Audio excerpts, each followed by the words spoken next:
That was a funny moment in Talladega Nights where like Ricky Bobby's like doing his first interview, and he gets like really close to the mic, and then he's like, "What should I do with my hands?" They're like, "Just keep your hands down at your waist." He's like, they like float just back keeps up. floating. Yeah. That's some good Will Ferrell improv. That's good. So funny. Hi, y'all. This is Jacob, your host here at Weaving the World podcast. This is our first episode, so thanks so much for listening. It means a lot to me that you're choosing to be here. The following conversation is an interview and meandering talk with a dear friend of mine, Jax Hughes, who is a garden designer and landscaper, a musician, guitarist, and singer here in the Hudson Valley of New York and wherever you might find him.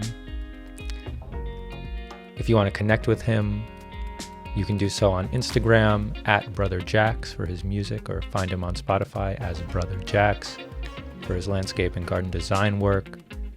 You can find him at happybearlandscapes.com or on Instagram as at happy.bear.permaculture. Thank you, and I'll see you after the show. To you, what does it mean to be an artist?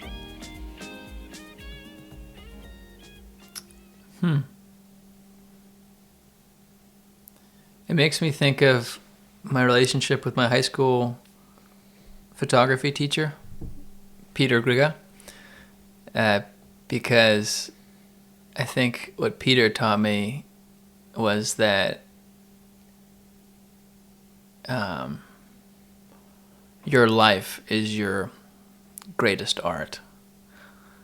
We live a generative life, and we create many different things in a number of different projects and collaborations, but ultimately the life itself is the art, the way that we interact with the world, the way that we make decisions, the symphony of feelings that we experience as animals is our art. And so I think for me, like, the creative process is akin to just being alive and breathing and experiencing life and navigating life day in and day out, Like, there are periods of time where I feel like I'm creating nothing, and then there are periods of time where I feel like I have a fire in my belly and I'm writing music and I'm designing gardens and I'm coming up with concepts and everything feels electric and exciting. But what I've realized is that even in these like boring periods of stagnation, like, I'm definitely still engaged in the creative act. Like, there's constantly artistry happening to me and happening through me always. Where would you say you are right now on that wave? Right now, I'm pretty grateful to say that I'm in something that feels like a hot streak. Like, I think the last 2 years, I was feeling fairly stagnant, and I think in the first half of 2024, I kind of had my nose to the grind with my new business, and I didn't feel especially creative, or at least I wasn't able to bring any of my creative works to completion. I felt like I wasn't, didn't feel like I was fully cooking. But recently, it's been feeling a lot of potential energy is now yielding to reality. Like, things are being born, whether it's music or whether it's ideas, or whether it's gardens. It just feels like a lot of things are coming together right now. And interestingly enough, with music, I think I actually felt like for the last 8 months I was pretty stagnant, and I had this impression of myself as being kind of in a rut because I was like writing a lot of little diddles, little musical diddles. I'd come up with like a 15-second melody or like a little chord progression or like a line that I would sing, but that was kind of like the extent of a song. Like I was not writing complete songs, and so I think I felt kind of sad about that. And just recently I started to go through a lot of the material that I started writing throughout this year, and it pretty much became clear that I was actually very close to finishing a lot of these songs and that I just needed to revisit them. And so in the last few weeks, I feel like I've written like 1, 2, 3 songs, and it's been like really amazing.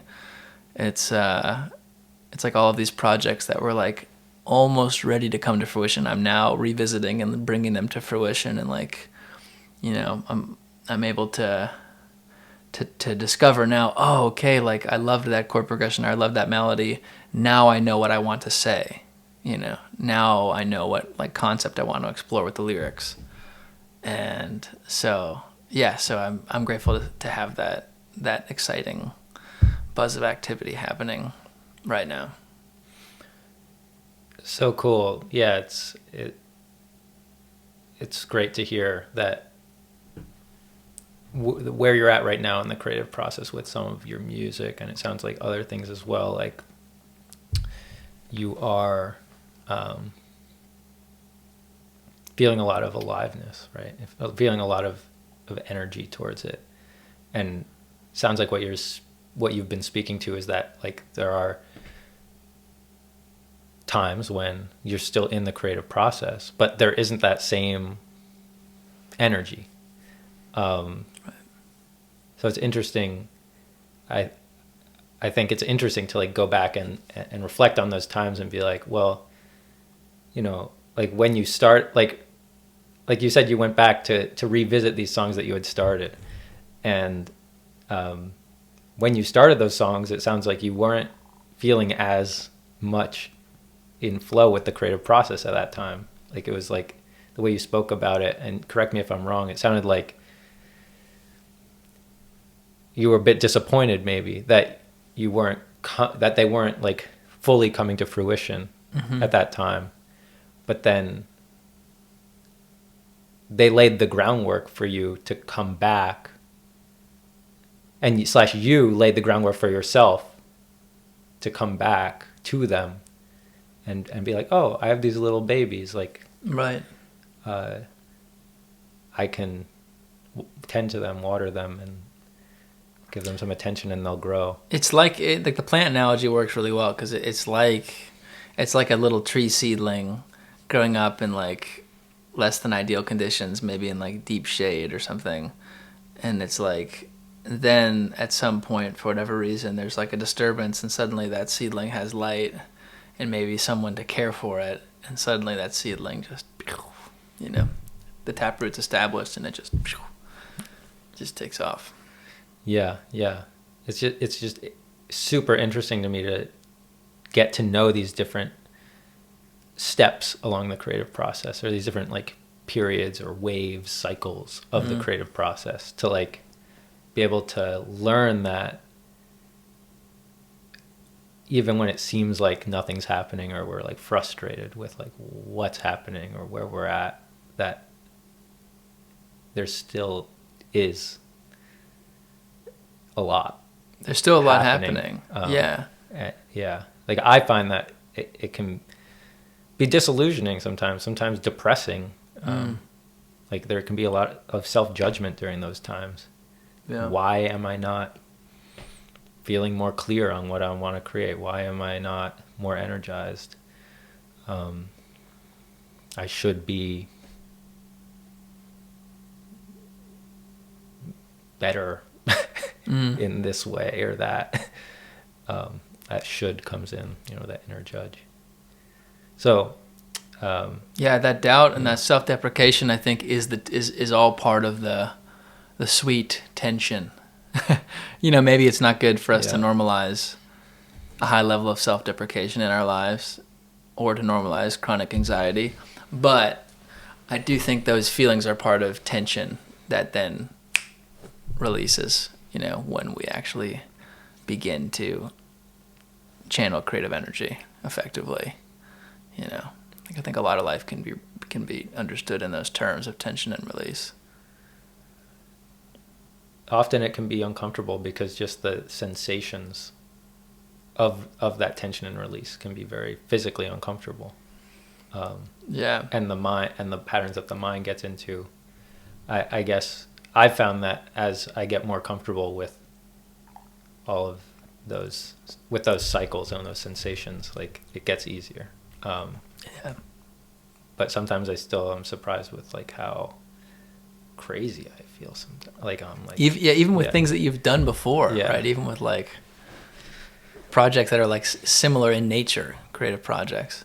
Still, I know that feeling. Mm-hmm. What does it feel like for you? Anxiety. Like I'll feel a big thing for me is anxiety, and like feeling my heart just fucking pounding in my chest, and like literally on a physical level the sensation is like so intense that I can't really do much. Mm-hmm. Like I'll be like and this can occur both in like sort of a sort of expanded creative state where like I actually feel like pretty clear and energized towards the creative process, but it's so intense that I like don't know what to do with it. Like it's too much. It's almost too much energy, and a similar sort of symptom can actually happen in the more of a depressed level as well, where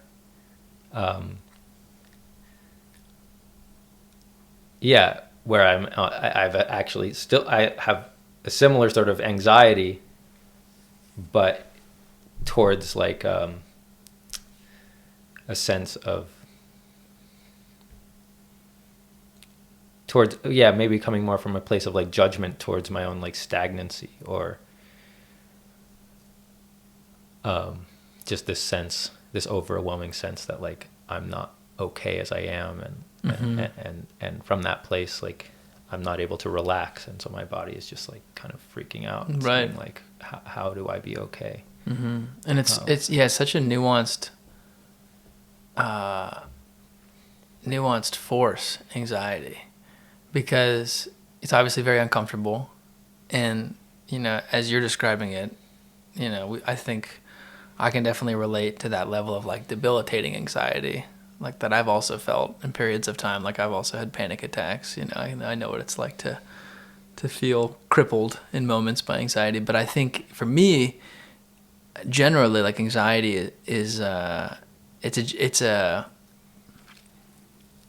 anxiety is a generative force. I think anxiety puts you in contact, puts you in an uncomfortable relationship with your present reality, and motivates you to change that reality in a constructive way.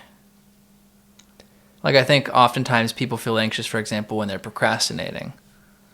Well, it depends what kind of person we're talking about, but frequently there's like a level of anxiety because you're like, oh shit, I should be doing this thing. And the anxiety, I think, grows and grows and grows until the anxiety tips the threshold and like you feel compelled to do the thing that you've been putting off. So in that sense, I think the anxiety it can be a constructive force. Yeah, I agree. I think all feelings and emotions and sensations in the body they're really just communication from our bodies our body they're from our bodies, but they can also be related to things that our bodies are picking up, like from our environment or from others. But they're really just communication about like something that maybe needs to be tended to, like. So I certainly agree that anxiety is has the potential to be listened. Like if I can listen to my anxiety and be like, okay, well, kind of a parts work, like integrated family system sort of approach of like like seeing my anxious part as like a part of myself that I can actually like talk to, be in conversation with. Be like, hey, what's going on? Like, what do you have anything to share? Like, do you need anything? I'm here. Kind of treating it like maybe like a child, like my own child. Yeah, console it. Yeah, and also give it what it needs if I can. You're saying like the anxiety is one application of it for you is for it to direct you to create positive change in your life and in the world. Well, it can do both. It can catalyze action, yeah, and it can also make you catatonic and frozen, paralyzed. It can do both. Like you have both of those experiences. Yeah, yeah, definitely. Yeah, definitely. Is there an example that comes to mind with either one of those?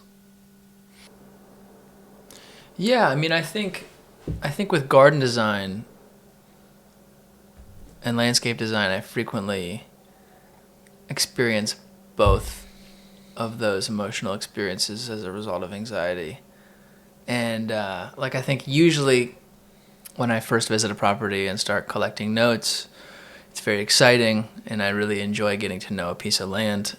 And then begins the process of taking those notes and walking around and starting to like map out the property. And that's also pretty exciting, but it can be kind of like taxing logistically sometimes for me. I'm still kind of like teaching myself to do these kinds of processes.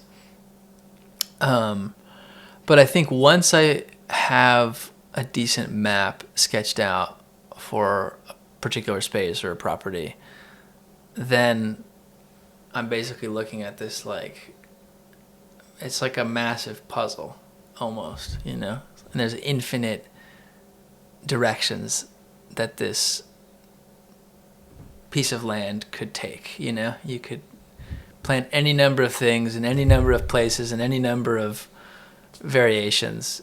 And I think that's the point at which you can feel that kind of like paralyzing anxiety where you're kind of like, oh, I don't know. And so but I think like that feeling, at least for me, usually transitions into more of like an exciting potentiality, where I'm still not taking any decisive action yet, but I'm like actively considering many different angles, many different aesthetics, many different ideas. And it's like at some point, it's interesting. It's a very intuitive process. Like one piece of that puzzle feels right, and so you put it down. You pick a shape, you pick a species to play with, or whatever it is, and then based on that fact, and the continuing sort of intuitive sense, then like another few parts come into the puzzle, and it's like all of a sudden there's like this rush of ideas and gardens that come together, and sort of fit together in this landscape. And so it's interesting. It's like what was this sort of like incomprehensible vastness sort of becomes this like, yeah, it's I don't know. It's like the story writes itself, It's like one part creates the next part, creates the next part, creates the next part, until you get this like picture of a whole that in the end feels very complete and cohesive, but like was not there, at all. Yeah. Yeah, and that sounds pretty analogous to like pretty much any creative process. Yeah, like, they always say the hardest step to take, right, is the first step. Mm-hmm. Mm-hmm. And then once you take that first step, the other steps follow, And it seems to me like a level of trust is also really necessary in that. With the first step, it's also like, well, how do I take the first step? The first step might be really scary. But then when I take the first step, Like, how do I know it's the right first step? You know? Right. And Right. what if it's the wrong first step?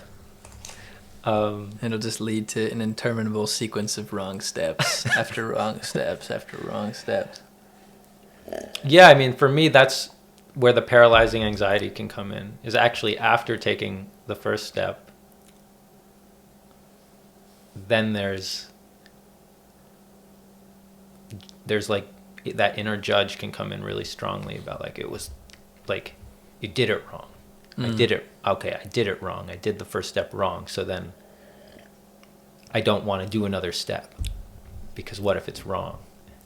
There's this like, I should just stop. it's this like very perfectionist kind of internalized way of being that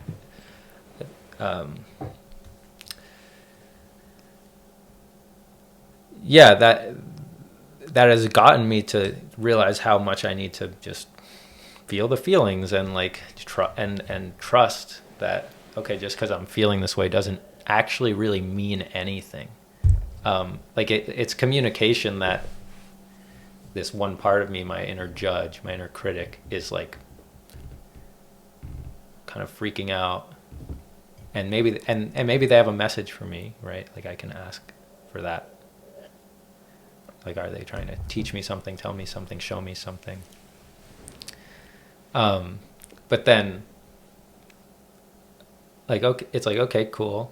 Maybe I learned something from taking that first step, and then okay, but then still take the second one and do it again, and with each step, it becomes a little bit easier. Like the trust increases a bit more. And I in my life, I feel like that. Like I've had several creative projects where I've gotten 1-2 steps, and then I'm just like my inner perfectionist, that voice, my inner critic is like has been so strong, so empowered in me that like I'm just like, fuck this. Like I can't, I haven't even been able to like get. Like it's been challenging to create art, just drawing a picture, or create. Yeah, like I've been playing guitar for a few years now. Like it's been really challenging to like create a song. And I've tried like creating bigger projects, like the community project at the Forest House, and it's just been almost impossible to engage. Like I have this big idea, and then as I get onto the ground, it's like, what do I do? Yeah. It can be really hard. It can be really hard to know what to do. I think that's a fundamental experience as a human being, is contending with not knowing what the fuck to do. Yeah. Yep. And intuition can be fickle. It's like sometimes things feel really clear and we know exactly what decisions to make, and other times it's not there. And it's very difficult to feel into what decision to make, whether it's a creative decision or a relational decision or a logistical decision, you know? Yeah. Sometimes it's like maybe we almost have to rely on our patterns, have to rely on whatever is there to make sense of it, whatever capacity and faculties we do have, and or our faculty might not be perfect. Of reason, you know, we can logically seek to analyze situations. It's harder to do that with a like completely, you know, creative act. It's hard to logically decide, you know. But point being, it is difficult. It is difficult at the inception of any project or creative work, I think. Yeah. But I'm interested in intuition specifically, though, as a guiding force. And I hope that for both of us, we continue to be carried by the winds of intuition to go deeper and deeper into our projects. I hope that for both of us. Like, even right now, we've been chatting, I guess we can go into this more later, but with the whole notion of, like, starting a city. Like, it's such a nebulous idea, and you could consider that project from so many different angles and just spin yourself in circles, and it can be really difficult to even think about where to start with that. But on some level right now, like, I kind of am trusting God to guide me to people who will inspire me and share information with me, and I'm trusting that I'll find people to build relationships with to consider this project from the right angles that we all need to be considering.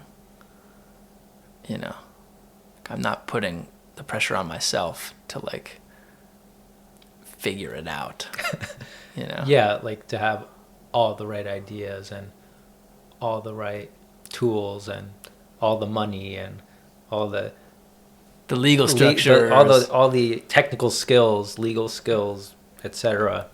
And you can't, and you don't want to, right? Like, and it's this muscle that we have to work, of like, how do we work together? How do we create something with other people over time? Yeah, I'm glad I checked on that. Yeah, totally. It would have sucked. Oh, to be fuck. like, oh no, missed an hour of Video's footage. gone. Yeah. So yeah, we were just talking about the city idea and how there's this need to work with other people, both like initially in the beginning stages, from like getting feedback and seeing it from different angles, different perspectives. And I think that that's super important, like, throughout the whole process. But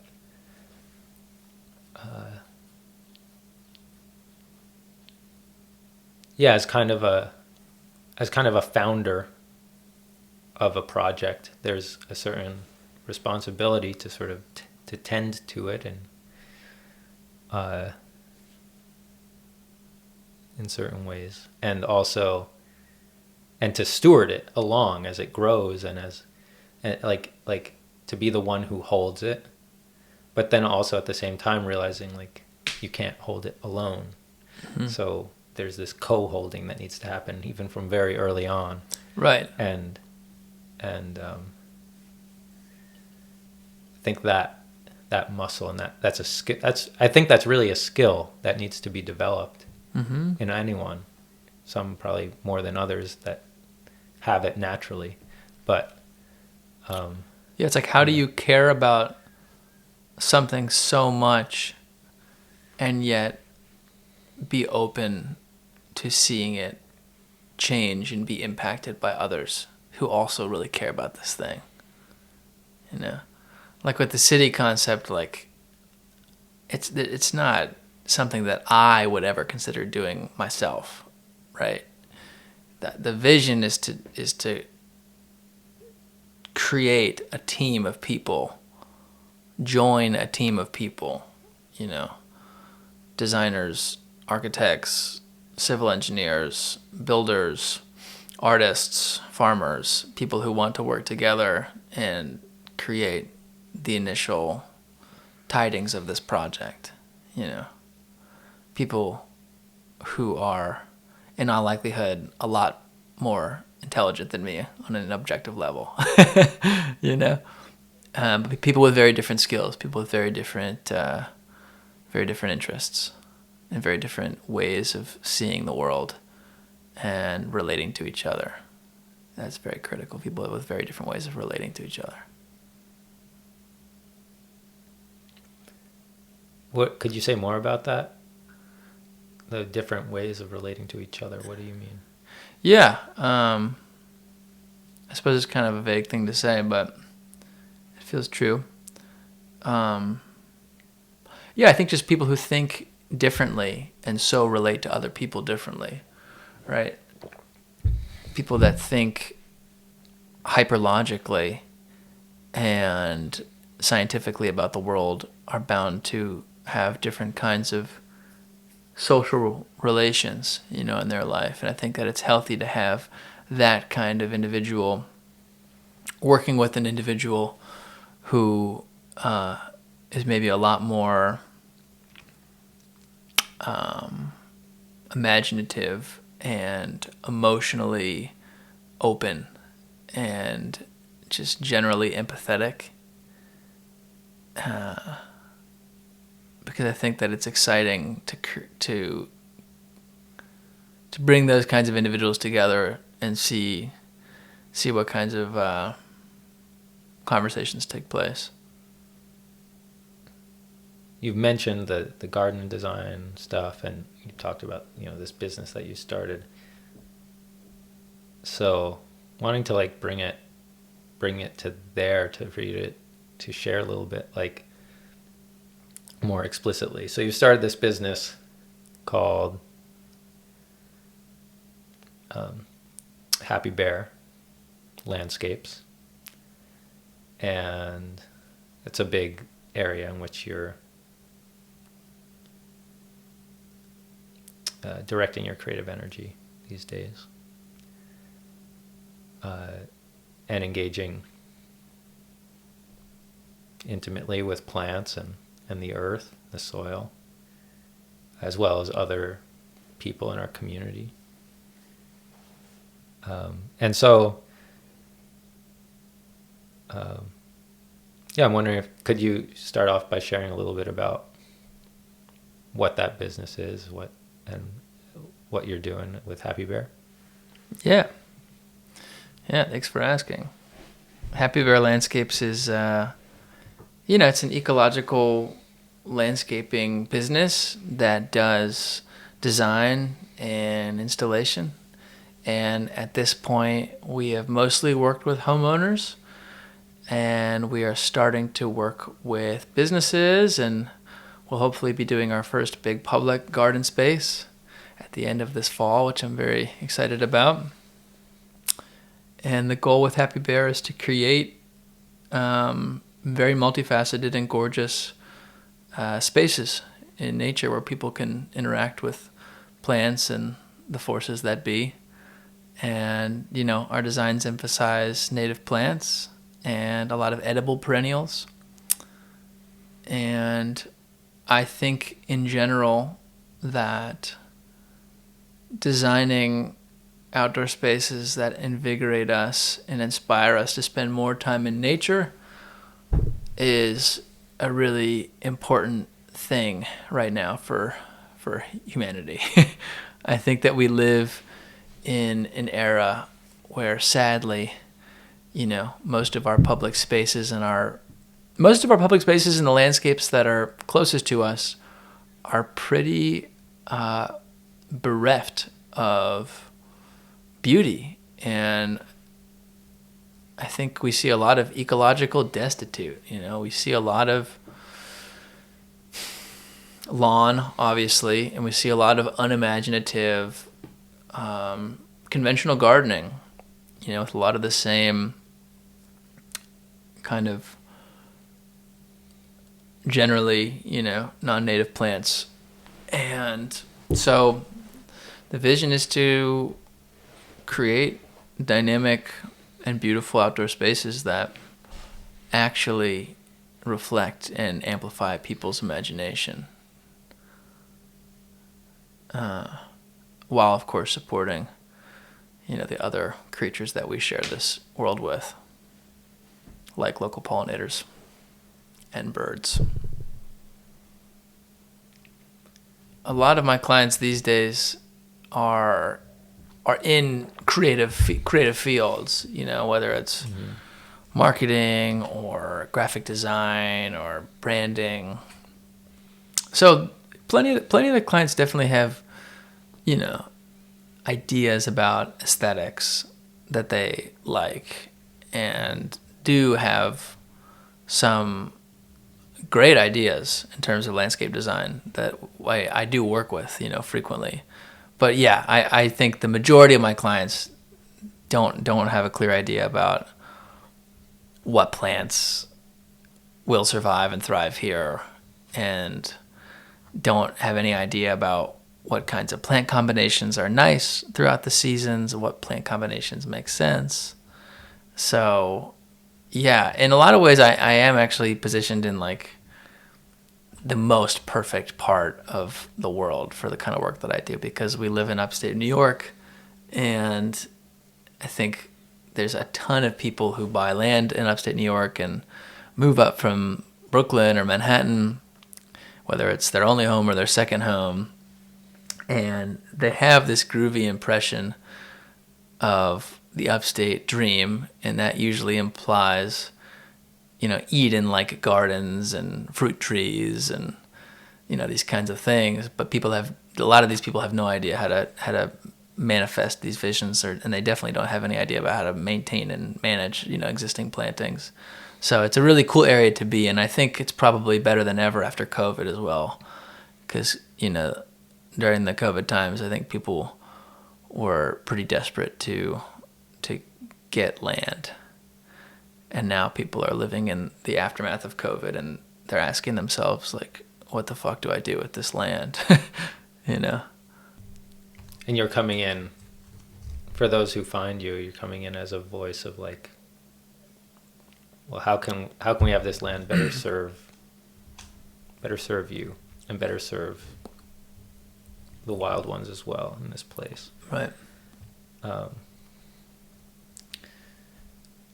it sounds like you're also, so you're doing more residential stuff, and you're also looking at, you're interested in moving towards more like public spaces. Absolutely. Yeah, because you put energy into designing a series of gardens at home, and the gardens can be beautiful, and it can be hugely satisfying to see them fill in and grow throughout the subsequent seasons and the subsequent years. But ultimately, you're planting a garden for a very short number of people, right? It's like the people who live at the house, their family, their friends, and maybe some other people if they happen to throw events. So it's almost like doing like a commissioned art piece, that you'll never actually present and share with the public. So it's like, for me, what I've always wanted to do is to bring garden,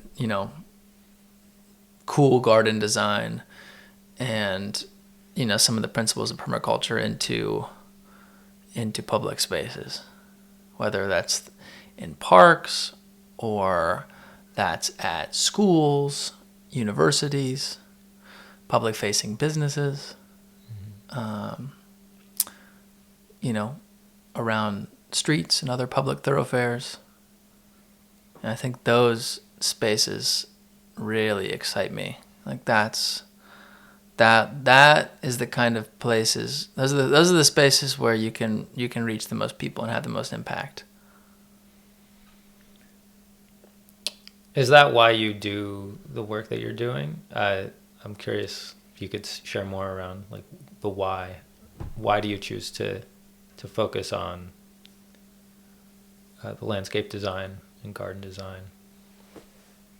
I think, I do landscape design and the garden design because I love it, and it feels right. It feels like a good application of my spirit, and I think I have a knack for it. It feels like a part of my life path. I can't say that I'm going to be a landscaper for the rest of my life, but I do think I will be designing outdoor spaces and gardens for the rest of my life in some capacity. That doesn't seem like I see an end to that ever. So it feels like meaningful work to me. And I'm working with homeowners now because those are the people who want to pay me to do the thing I love, and I am enjoying helping them to, manifest these spaces. So it's a really symbiotic thing. But I mean, ultimately, I am hungry to branch out and do some different projects, and I'm excited about the intersection of garden design and conceptual art as well. That feels like something that's very exciting to me, and I've really yet to explore. Garden design and conceptual art. Do you have more you want to share about that at this time, or is it to be revealed? To be revealed. I mean, it's both. I mean, my ideas are pretty infantile, but what I would love to see are intentional mass plantings of various things: shrubs, small trees, grasses, flowering perennials, etc. But I want to play with like objects of human refuse with the plantings, sort of in a similar sense to like how a lot of people will like play with like boulders, right? Or like, talus rock, and like they'll use that in amongst a landscape. Like I like the idea of doing that with like objects of human making, whether it was like home appliances like refrigerators and washing machines and dryers, thrown amongst mass plantings of flowering perennials and ornamental native grasses, or it was taking like junk cars and stacking them like rock cairns with, suckering shrubs like sumac growing around them. Things like just these kinds of ideas and visions have been coming to me recently and really exciting me. And I don't even have the concepts fully figured out at all. But I know that I'm fascinated by ruins and the meticulous precision that we see in these different like megalithic stone ruins around the world, and the adoration and the mystery that they kind of inspire. And it's funny that we just don't think of ourselves as living in an era where there's plenty of ruins from recent recorded human history all around us. We just don't think of them as ruins, like our landfills. These epic, sprawling ruins, these mountainous ruins of waste, or even like going in any major city and walking on the trails and seeing like, abandoned half-fallen bridges and old concrete dams and tires and, mason jars thrown throughout the woodlands, and all these like objects that I think do have beauty and a lot of interest visually, and I'm curious with incorporating them into garden design, and sort of seeing what kind of impact that can have. Yeah, I'm also imagining like in a lot of sort of suburban areas or like commercial areas in places that have been, perhaps declined economically or declined in terms of the local population, such that like, you have areas where there's like a main road with like strip malls or even like actual shopping malls or other little businesses that are like, and just parking lots, and they're like, and a lot of it is like just abandoned. Mm-hmm. Because it's not economically incentivized to do for businesses to come in and buy the places and put all the money in to demo them or refurbish them or whatever, restore them. But what I was imagining is like, what if we could take like a street, who the fuck knows where, right? In a place where it's just been abandoned. It's like this epic ruins, really, like what you're saying, and create it, turn it into a sculpture garden, right? Where people would come and they would and they would walk around. It's a sculpture garden. It's like going to a park. But the sculptures are just the man-made things that have been abandoned. But then within it is like an intentionally curated set of paths and gardens rather than parking lots. Yeah. Um, Yeah, it's a great concept. it's like whoa, that would be cool. Just thinking about like shopping malls. Turning a shopping mall into a gardenscape. And it's going to become that anyways, right? Like, yeah, in less time than you think. I mean, these malls are just going to be devoured by the forces of nature. There's a great book. I don't remember the name of the book now, but there's that awesome book about like sort of forecasting a future without human beings and just like what our cities would look like in a matter of 100 years, 1,000 years, 10,000 years. I can't think of the name of the book. If it comes to you, we can add it in the notes. Cool.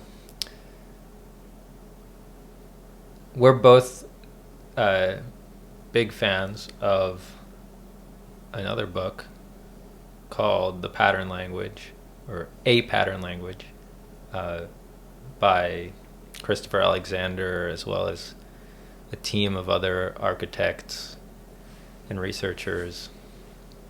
And it's an incredible piece of work centered around the notion that our physical environments impact every level of human well-being and culture, and so they created this book as sort of a concept. It's sort of it's an academic piece of work, but it's also quite a radical experiment in like, what if we were to design society from the ground up Right. in a way that is optimizing for human well-being, and they take the approach of sort of macro scale to all the way to micro scale. So the scale of like looking at a landscape, where do we put a city, where do we put a farm, and then all the way down to like, what sorts of things do you want to have in your house? I think it's like 270 something patterns of design or something that are all layered within one another, or nested within one another. And I'm wondering if you have one or two that really stand out to you that you want to share about in this conversation. Yeah, sure. I mean, the one that comes to mind the most readily is something that we've kind of been dancing around already in this conversation, and that's positive outdoor space.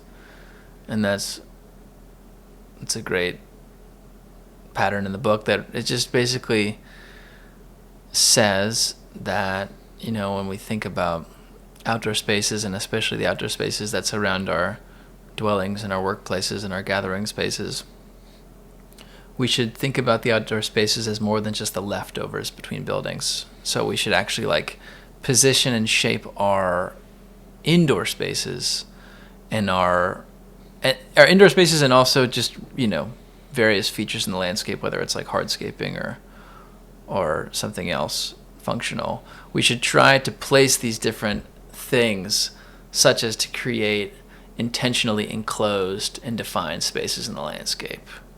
You know, we can also use plantings to define positive outdoor spaces too, whether it's something as obvious as like a hedge or something a little less, you know, in your face. So that's a pattern that's always been exciting to me, and because I see how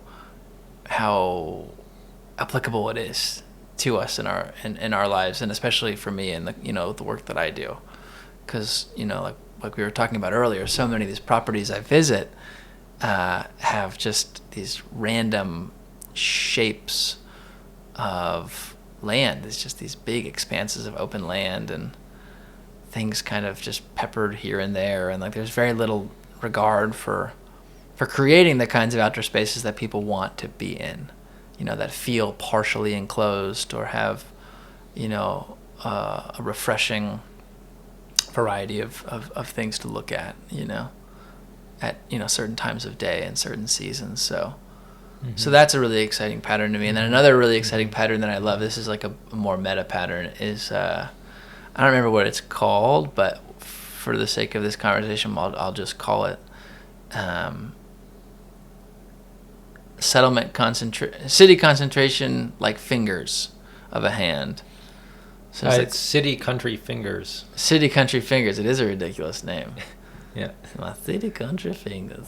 So it's like, and that pattern states that concentrations of houses and businesses and gathering spaces should be more or less like in these kind of like narrow bands that sort of radiate out from like some kind of like a central area, and that between these fingers of, you know, human density concentration, that's a weird way to say, of human, these fingers of human settlement, we'll say, there are space between the fingers that's filled with wild land and agricultural land,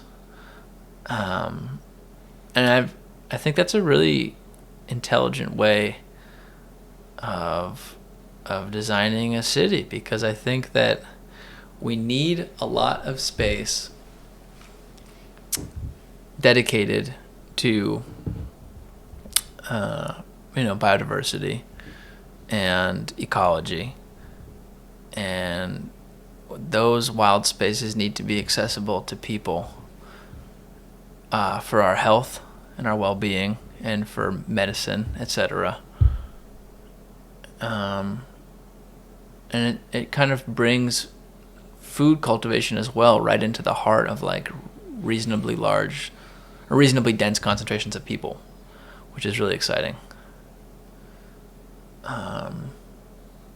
Yeah, I like that pattern a lot. Yeah, both of those patterns are really cool to play with. The City Country Fingers is like looking at cities today, it's just like, how the fuck would this happen?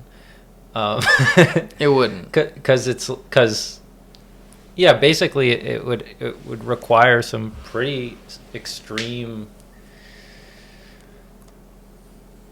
zoning restrictions or like conservation easements on like large areas of land that would be like extremely valuable, because there would be like basically within a cityscape a comparable amount of the land would be to how much it was city would it be like either agricultural or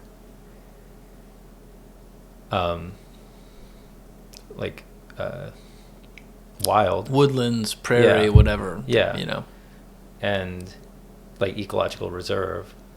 Yeah, and that land would then be like the real estate value would be so high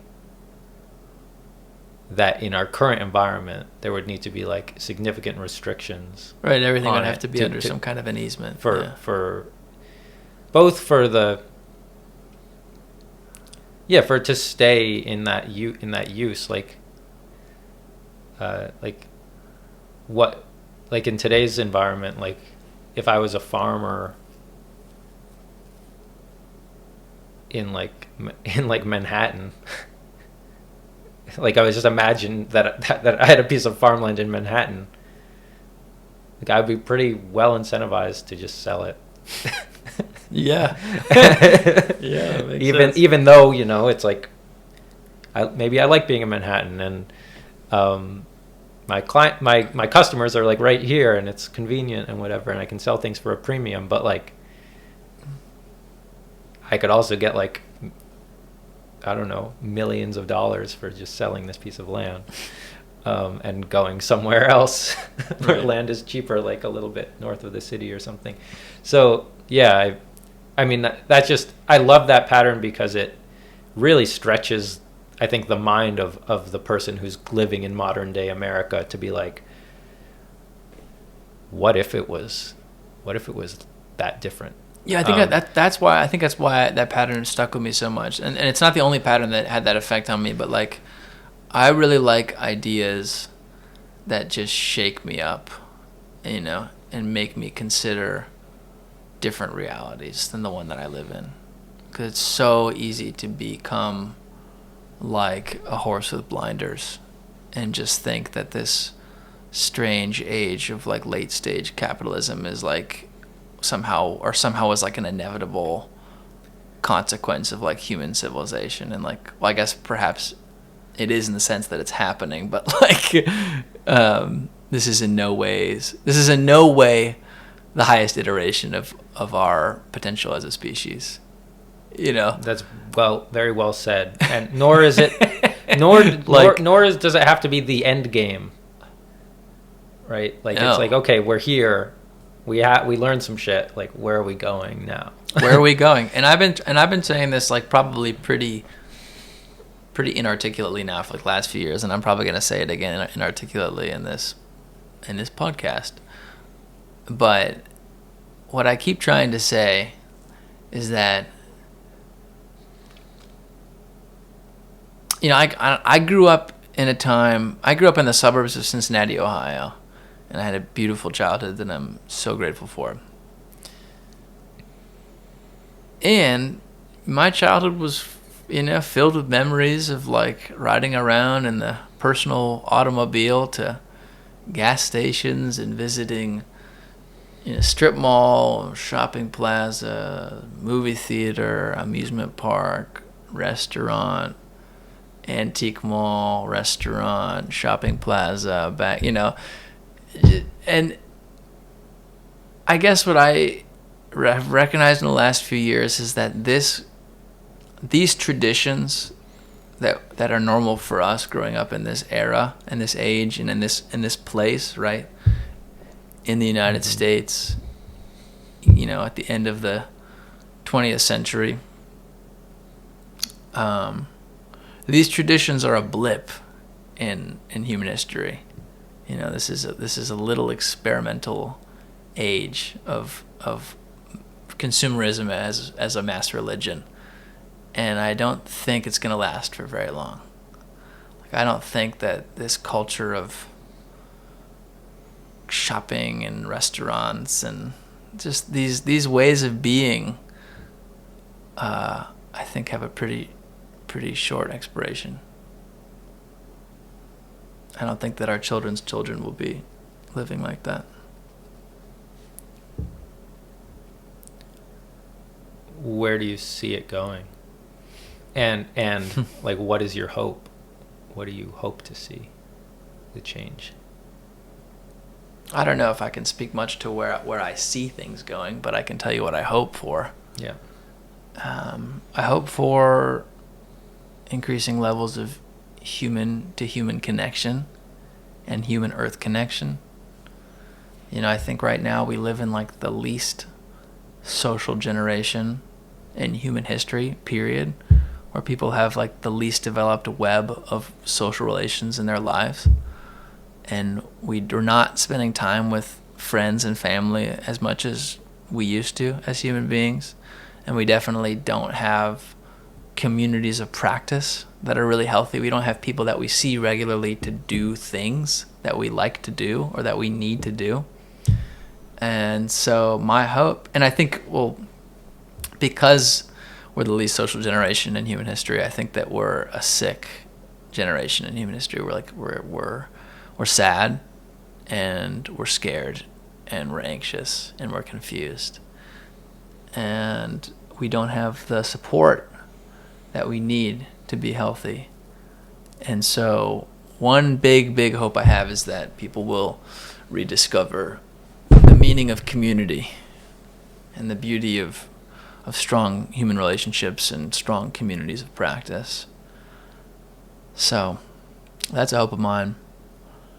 I hope that we begin to rediscover our complex relationship with the natural world and the wisdom of observing the natural world, the wisdom that comes through observing the natural world,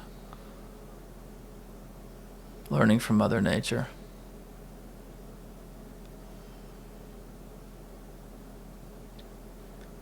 Could you share something that you've learned from Mother Nature?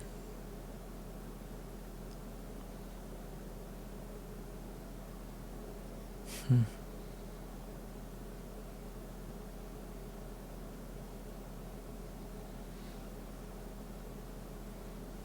think Mother Nature has taught me that everything is beautiful in its own way. Every being, every scene, every breeze, everything has beauty.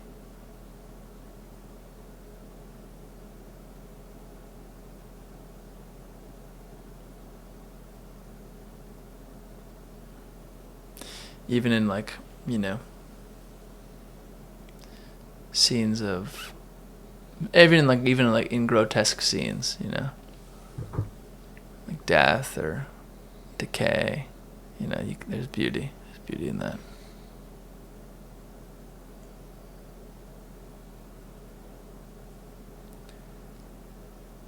Yeah, there are times when I see it like a dead tree or a dead leaf on the ground, and I'm like stunned by how somehow perfect it is in its deadness.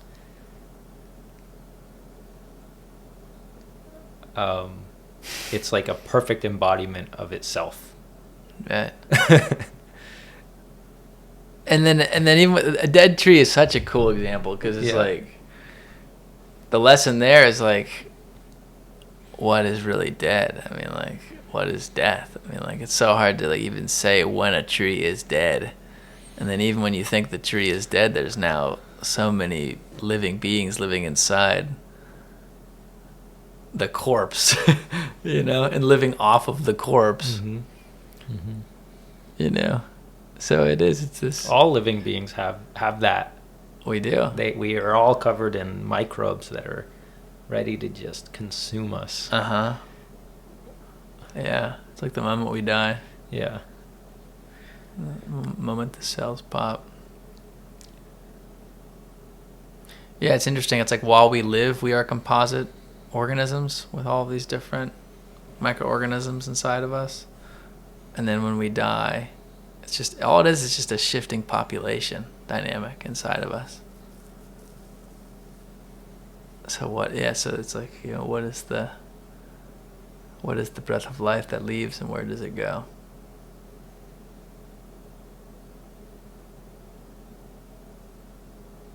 Yeah, what is it to be an individual soul relative to the collective? How much of that is like a human perception versus a shared experience among all beings?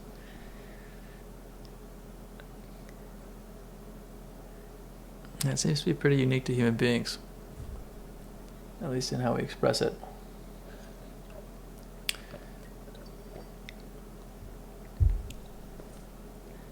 And there's this dynamic interrelation between all beings, where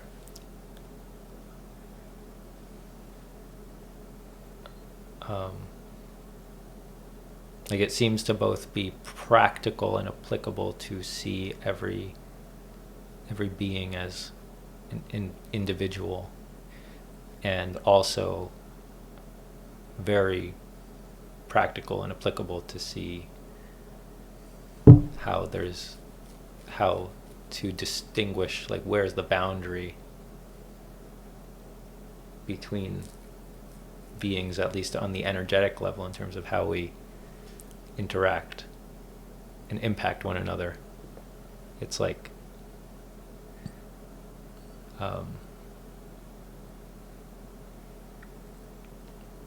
it's also subtle. It's all so interwoven.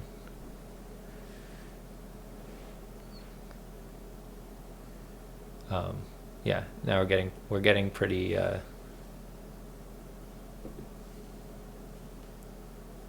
don't know. Into the spirit realm we go. But just things that I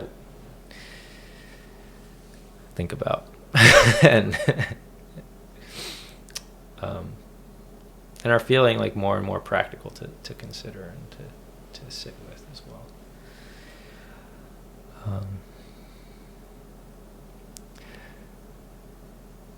We met at a place called Sterling College, and the whole school is dedicated to basically to community living. They call themselves an intentional community up there. And agriculture, sustainable agriculture, ecology and natural history, and outdoor education. It's unique in, being in a small population of people out in the middle of nowhere, especially at, college age. And there's a unique beauty in that, I think, in a certain way. Like, we had less resources than we would at like a really big school perhaps, but we had a lot more space to experiment. I would love to hear from Sterling or Birdhouse or another community living experiment that you've been a part of. I guess what stands out to you around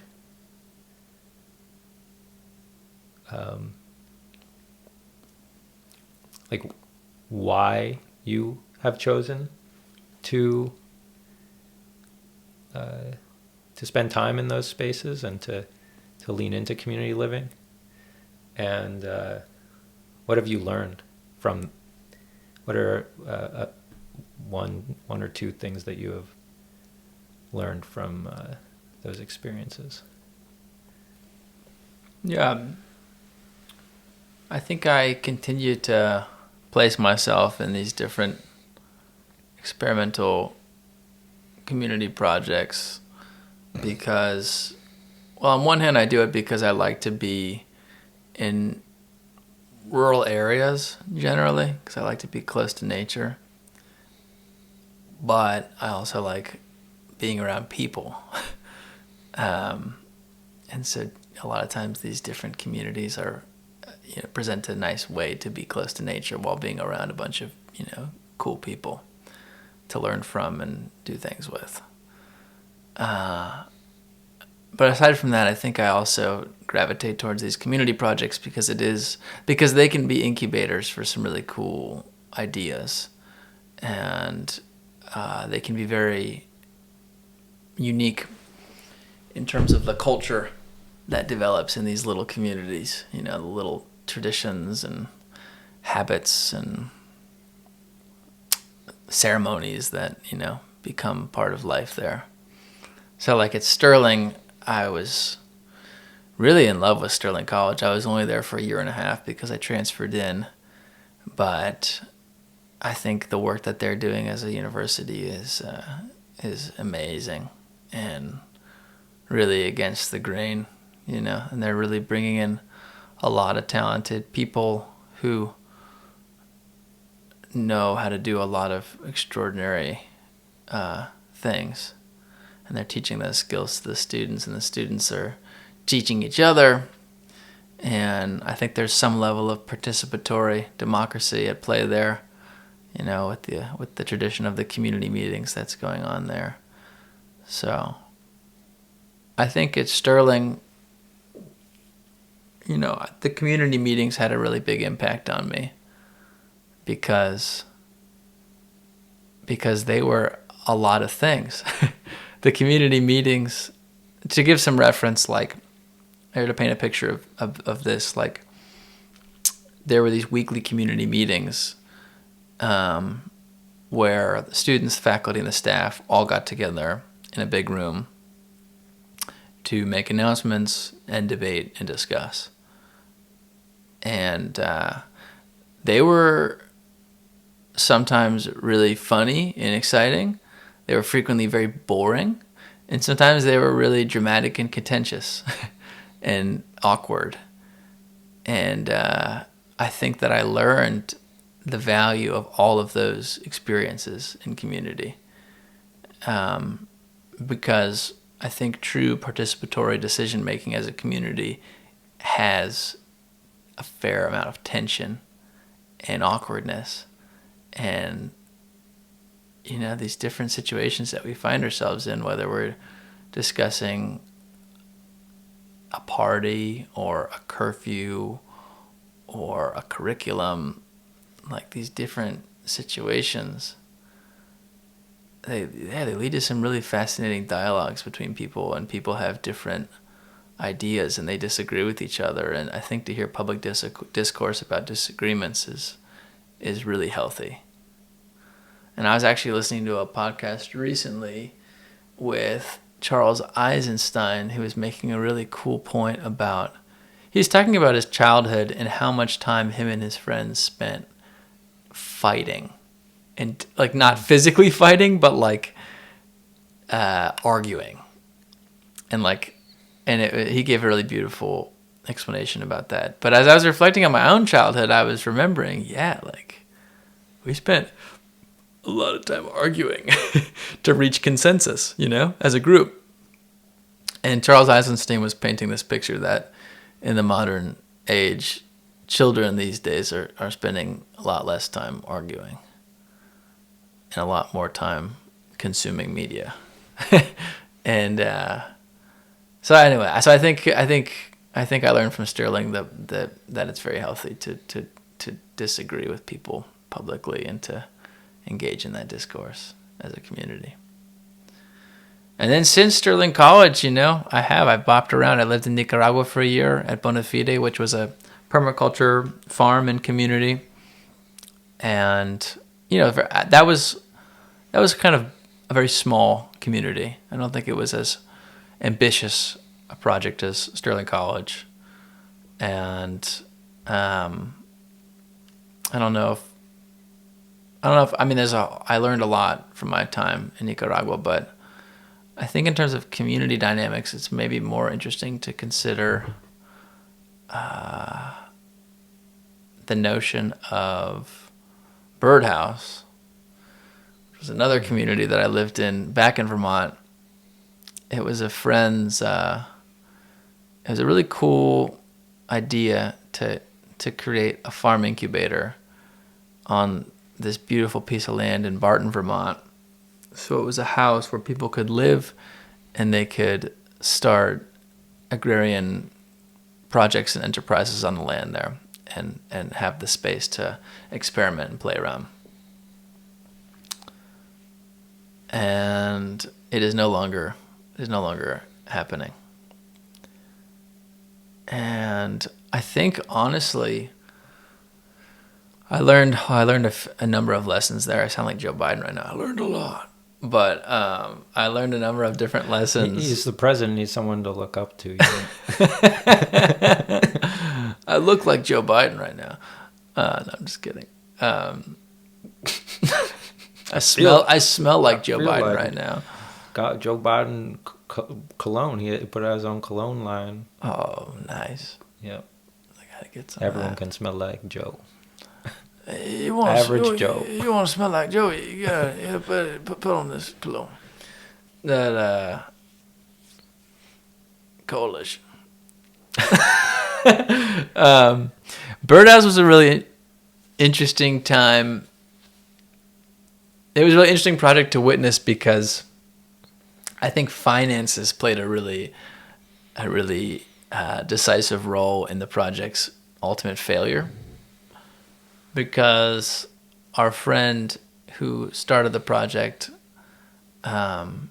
she was struggling to pay the mortgage and pay back her other debts associated with the project. And so there was this question of like, where do I go? Where do I look for the money?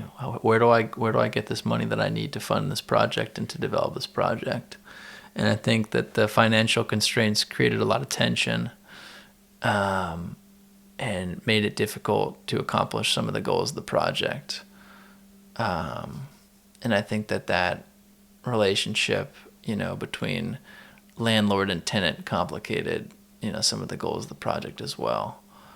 And so for me now, like with some of the projects that I'm currently engaged in and some of the community projects that I have hopes for in the future, I definitely now think a lot about resources and money, and really asking very early on, like how are we going to effectively fund this so that we're not looking for money in the wrong places. Such a rambling answer. Yeah, it makes sense. It's a great answer. I mean, it was a long question. It was a long question, yeah. It deserved a long answer. Yeah. Yeah, and like, I mean, Sterling College as a community also had its challenges. Of course, I mean, every human has their challenges. I mean, like, we're not, like, what's this part of me that wants to like create a world without challenges? Like, it's a bias. But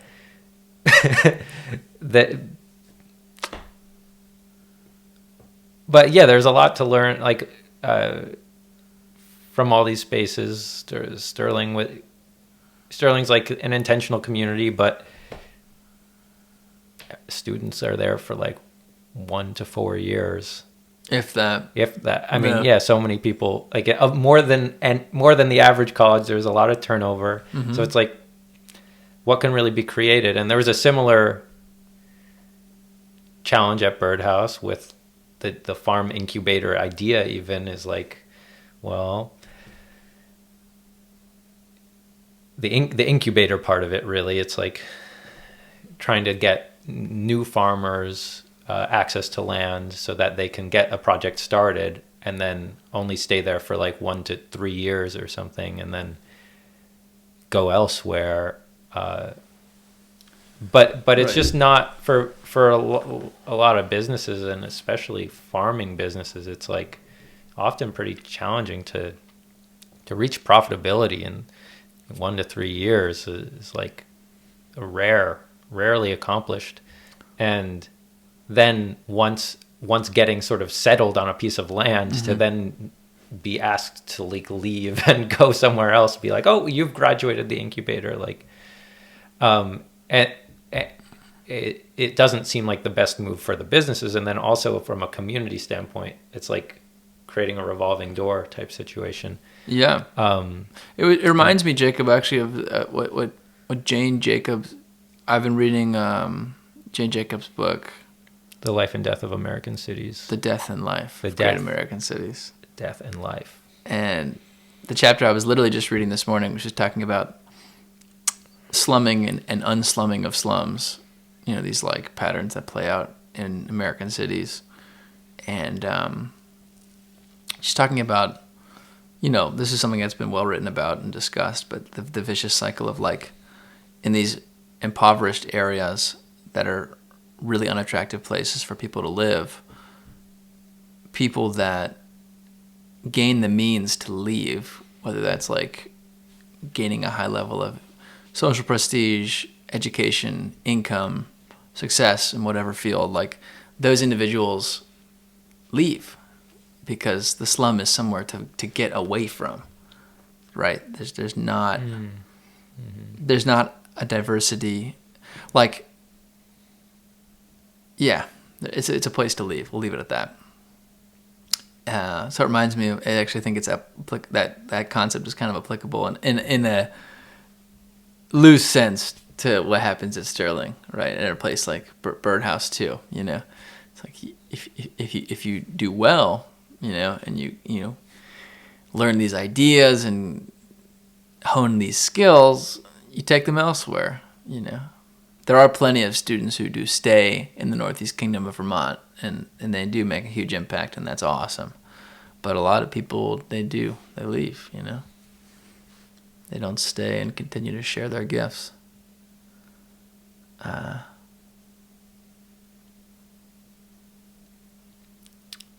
for a farm incubator to really work, I think also, like, I mean, that project was an experiment, obviously. But what's the project outside of Burlington that's like very famous as a farm incubator? In Burlington, the Intervale Center in Burlington, Vermont. At the Intervale, do you know?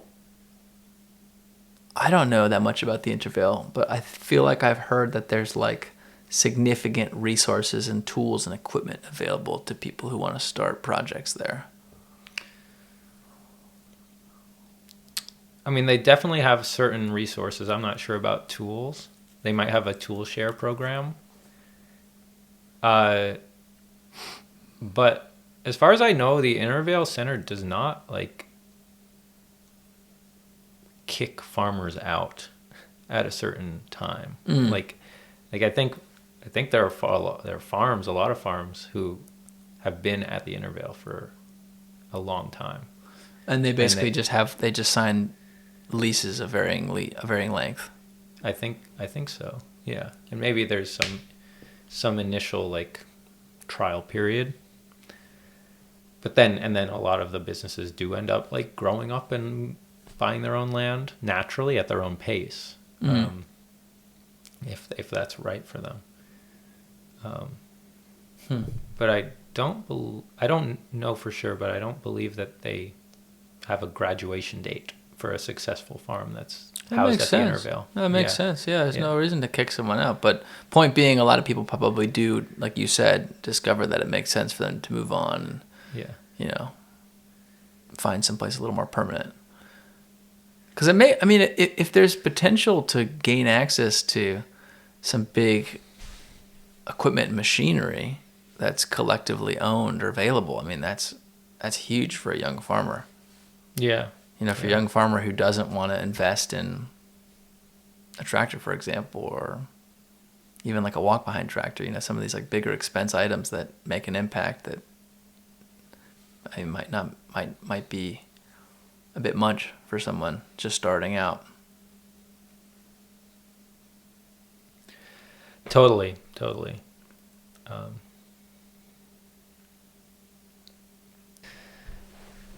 Like even like Birdhouse, when we lived there, it was really challenging in a lot of ways on a community level, and yet there's this magic to what gets created when we're like living in a little community. What has been precious or sacred to you around these different experiences? Because it sounds like you're continuing to seek out community living experiments and experiences.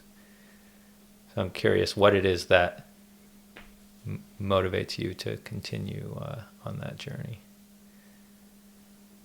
And maybe there's a particular experience or a story that comes to mind or something else.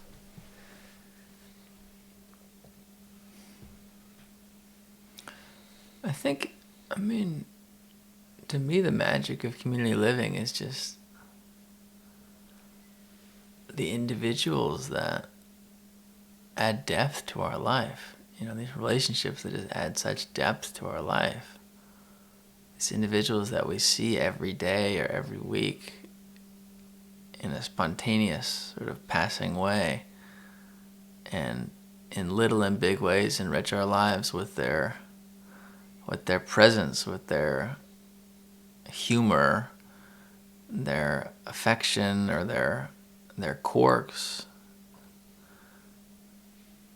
You know, I just think I'm somebody who really values deep relationships with people, period, you know? Like, I'm someone that even when I go to the gas station, like, I'm curious about who the character is who's, like, you know, ringing me out for my gas at the counter, you know. So I think the magic of community is just to slowly go deeper with these different people and get to know them as dimensional human beings.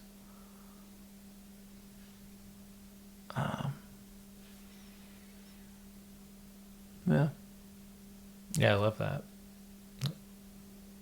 Yeah. And you just when you're together in that space, even just living in like, even like you get that even living in like a neighborhood that has like a healthy culture, you know, a place where people are inspired to stay, you know, and contribute in some way. It's like a lot of these neighborhoods, like, you don't even necessarily know these people well, but you feel an interrelatedness, you know, you feel an interbeing collective identity there. Mm-hmm. You see each other often enough that you begin to have love for each other, even if you don't understand it. You know, you begin to empathize with each other's unique human experience. And there's curiosity there too. You know, I think like the most destructive force at play right now in society is apathy. And I think that community living inspires more empathy and curiosity. I think that's a very good thing.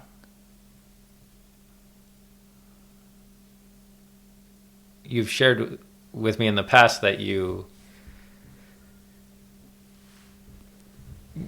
tend to like go through life seeing, as you interact with different people in different contexts, like the gas station or the supermarket, like you tend to see people as like full dimensional people who, I guess there's like a capacity and a curiosity to engage on that level. And that seems kind of basic, but it also, I don't think it's the norm these days, or like the standard way in which people are going around interacting with one another.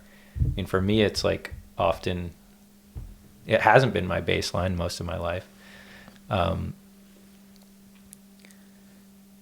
So yeah, I'm curious if you know, like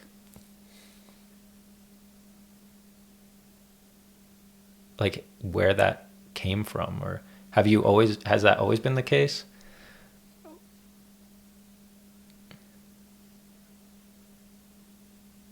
I think I've always been just pretty, like, it's funny. I don't consider I think I'm empathetic, but I don't consider myself to be like an especially empathetic person, you know.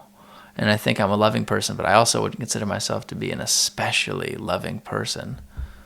I think I've just always been pretty curious about people, and I think I've always been on some level kind of tripped out. I've always found it to be kind of psychedelic, the consideration that other individuals are having like as dimensional and weird a life experience, you know, like mine. Mm-hmm. Like I've always been, that continues to fuck with my head. I think in a pretty cool way, but it does fuck with my head. You know, we have a habit of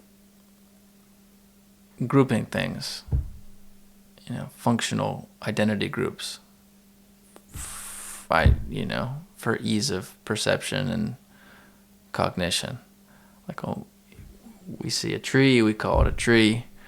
If someone like me has, you know, maybe a deeper interest in trees, maybe we call it an eastern redbud tree or whatever.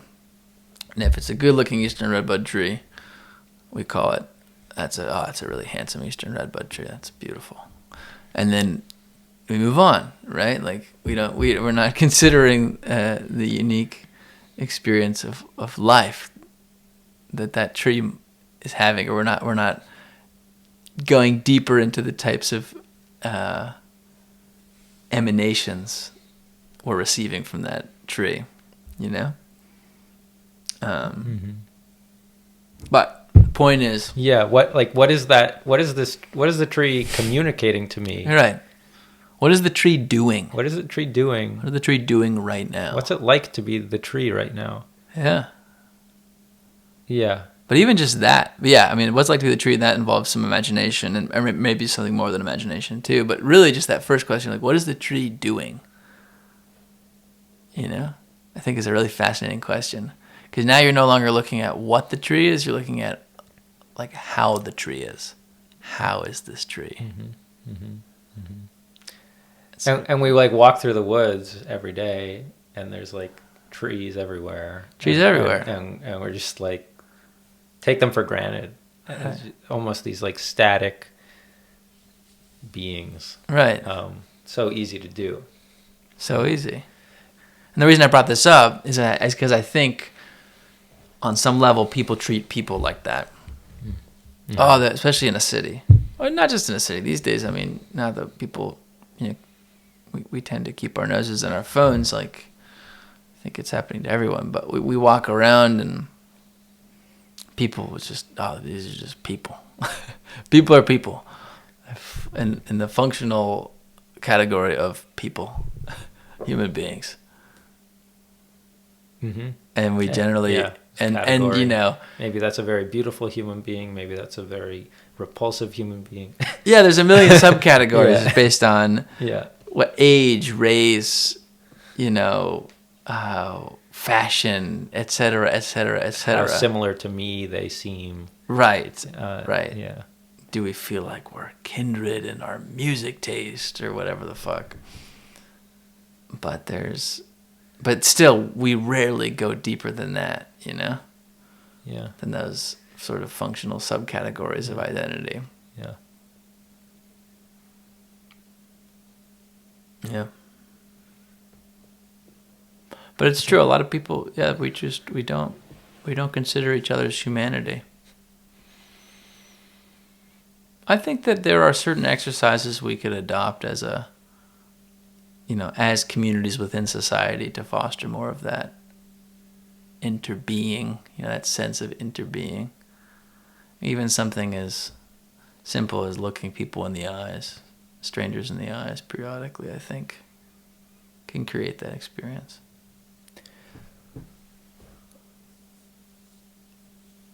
And you've spent some time abroad, like you just came back from Brazil earlier this year, and it sounds like it's totally different there in terms of this element of culture. I mean, so much is different in Brazil, but... Yeah, what I was especially struck by in Brazil is how good of a time people can have with strangers. like in the States, like... I feel like you would consider it pretty favorable if you had like a pleasant bit of small talk with someone on a bus. Like if you even talked with someone on a bus, it's probably like, oh, that was kind of cool. We chatted. Yeah, we totally. talked. I had a conversation with the person sitting next to me on the train. Right.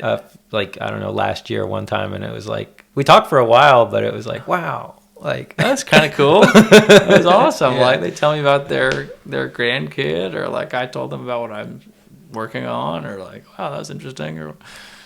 But in Brazil, like I just saw strangers like sharing like belly laughs, like just making jokes and like getting other strangers involved.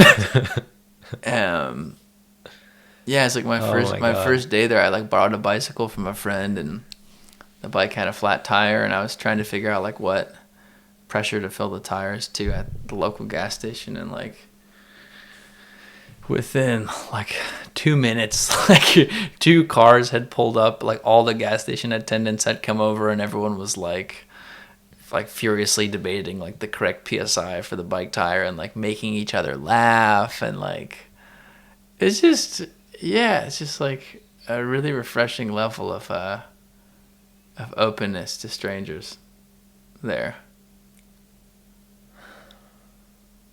Not the same kind of walls we have up in the States.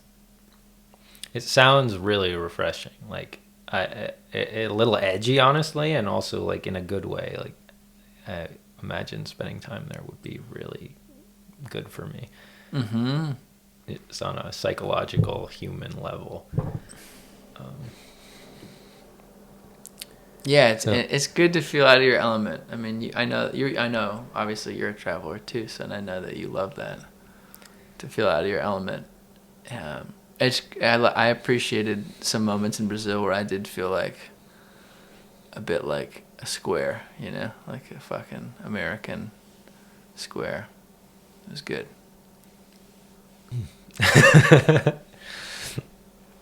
Yeah, I mean,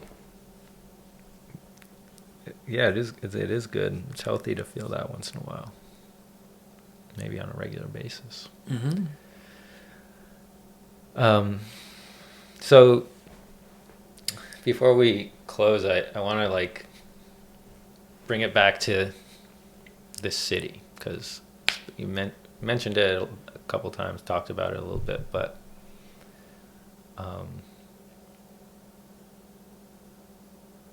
I want to give you the floor. Like what is the city that you're talking about? Well,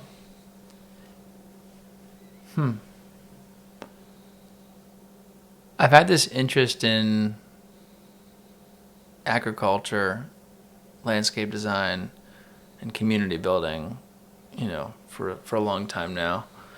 And in the last couple of years, it came to my attention that there's laws that allow for incorporating a municipality in this country. And those laws are, dependent on the state that you're in.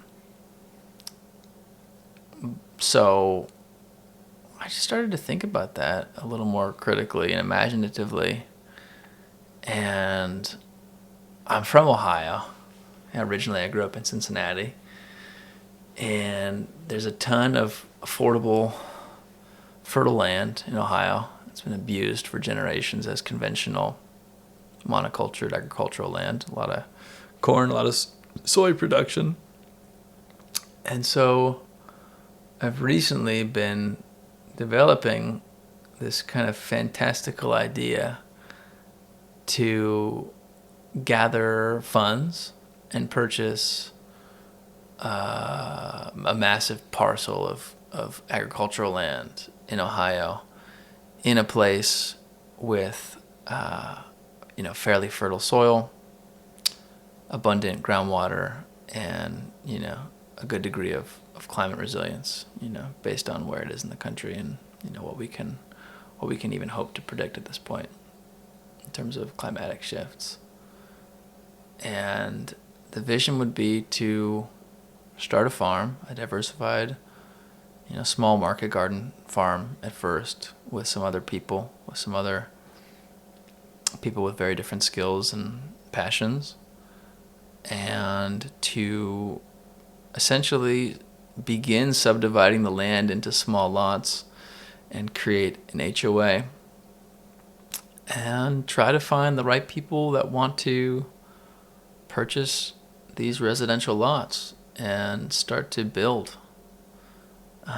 structures and residences and eventually businesses on this land. And I don't need to go too deep into like the details of this process or like some of the ideas around the finances of the project, but the basic premise would be to try to create a community of people around the central values of local food, clean water, and community, and participatory community action around decision making and land management. And the hope would be to bring in people to encourage people to move there that have a variety of skills, and hopefully a lot of people that remember a lot of ancestral wisdom, everything from ancient forestry practices to, herbal plant medicine, to carpentry and shoemaking and auto mechanics, all of these different skills that are fundamentally important to to our lives. The hope would be that to create a community where all of these people are present and we can have a really strong local economy. And I know this sounds really, really, I don't know, just vague and big. And I suppose that's the picture that I'm painting in this moment. But we live in a time where money pretty much circulates, the vast majority of money circulates from many hands into the hands of a few. We have these like we think about the economy like a watershed, and there's just these massive oceans that are the multinational corporations. That's where the money flows into. Because we don't have a healthy local economy where money can pass between people many times and money can flow within a community. So part of this idea to create this like city in the middle of nowhere, Ohio, is to hopefully have a community of people that is able to thrive, economically speaking, by selling goods and services to each other. And also by radically changing our understanding of value. One thing that stands out to me about this project, this even in its infantile state, is there's a lot of scales at which community can exist. We've talked about living in scales from like a few people to 100 people. There are a lot of existing kind of new age community projects scattered around anywhere from, I don't know, in the 10 people to maybe in the hundreds. I think there are few that get bigger than in the hundreds. Mm-hmm.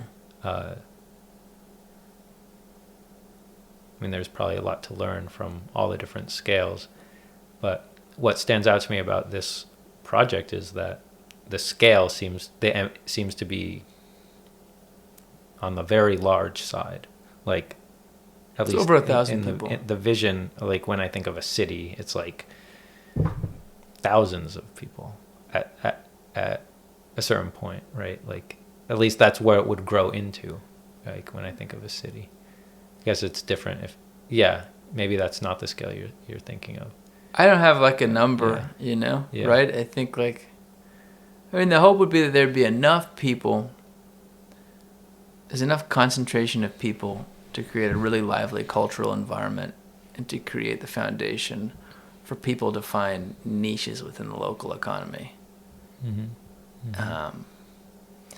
And the population needs to be, the whole foundational value of the city is local food and clean water. And so I think it's very important for the population of the city to be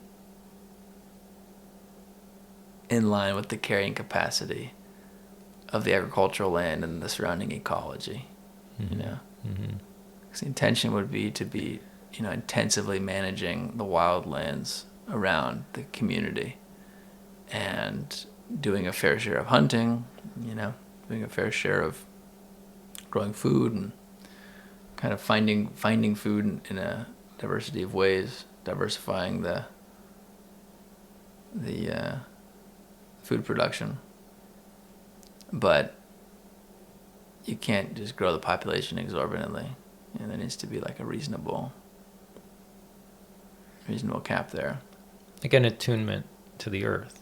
Mm-hmm. In terms of how many people can live sustainably in a place. And 1,000 people is It's a lot of people. I mean, I know Sterling College said that they kept their numbers to around 120 or so, 130, because there was some, I'm forgetting the exact reference now, but there was some researcher who wrote a paper saying that like that was the number of people who anyone could really know intimately in their life, and that was like the ideal size for communities to be, right. And yeah, I think it's more exciting to have. I like what you get with a bigger community. I think it's more exciting and dynamic to have. It's not, you're never going to have complete anonymity in a city of like 1,000 to 5,000 people, but there's a lot of unknown there. Yeah, I agree. I think it's important to have a level of unknown. I mean, there's always a level of unknown. There's being alive. There's an ample amount of mystery. But to think of a community that's like large enough to have like communities nested in it and communities nested in those communities, and sort of like a city, right? Like that's when we get to the scale of a city, or even like a town, a sizable town, there's like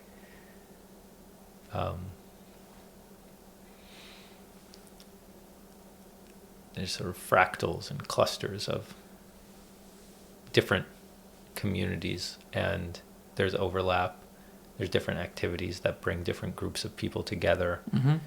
And I thought I'm right now reading The Dawn of Everything by David Graeber and David Wengrow, and they mentioned that article or that paper that about the community size thing, and they were kind of challenging it. They were like they were saying like, no, we think a lot of people throughout a lot of human history have known a lot more people than 120 in their lives. Like known them well. Yeah.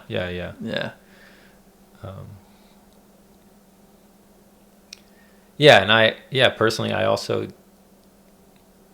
I like living in places where there's like, I also tend to live in the woods, but I also like living in places where I'm nearby to like different kinds of people, and it usually takes like a bigger population center for there to be different kinds of people, and also the types of activities that I want to be taking a part in. It feels kind of weird if I'm like living in a small community that has where I have all my needs met. There's something actually sort of strange about that in like, it sounds idyllic, but then I think the level of like uniformity culturally in that type of setting, it's like, because I'm really into contact improv dance, and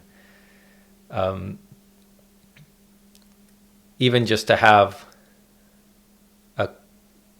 a community, a large enough community of contact improv dancers in a like sort of naturally in an area. There aren't a lot of places with 100 people living there that have a sufficient supply of contact improv dancers. It usually takes a bigger population center for that sort of community to pop up, because it's kind of niche. So I don't want to live in such a homogenous place where, you know, where there's 100 people and everyone is a contact improv dancer. Like that sounds cool for like a period of time, but then ultimately, like, it's really great to have cultural, and like each one of those people is still like an interesting dynamic being with other things going on in their life. But like it also is great when there's like when there's a big enough community that there's like different things happening, and there can be cross-pollination between all sorts of different people. I think that's And yeah, because when we're around different kinds of people with different ideologies and skills, we end up doing things we could never have guessed. You know, we pick up a new hobby that we never thought we ever wanted to do, you know, or an idea that we always thought was like questionable or even outright wrong. Yeah, we start to consider it more and think, oh, maybe it's not so wrong, you know. Maybe there's truth in that, to that other perspective.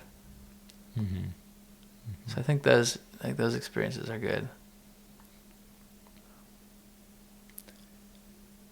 And especially just for the sake of skill sharing, I think it's important to have a lot of people with very different skills to be able to teach each other how to do things, and especially to teach children how to do things. I get really curious about, what is the number of, like when you talk about local economic systems, what is the number of people? And what do the economic structures need to be like in order to create this sort of self-sustaining, healthy flow of goods and services and money. Right. That's an area of curiosity. Totally. Yeah, it is fascinating. It's like, the short answer is I don't know. And knowledge, of course. Knowledge is But if you're a cobbler, you know, you fix shoes. It's like, how many people how many people can one cobbler satisfy? Yeah, and also like you live in a population of 1,000 people. How often are people coming to you to get their shoes repaired? In that pool of 1,000 people, you know. Totally, yeah, because there needs to be enough business for a cobbler to be able to be a cobbler, and there also needs to be not so much more business that we need like another cobbler. But I guess going from 0 to 1 is the hard thing, because once we have one cobbler, they could hopefully teach another cobbler. Yeah, ideally. Have like a part-time assistant or something. Ideally.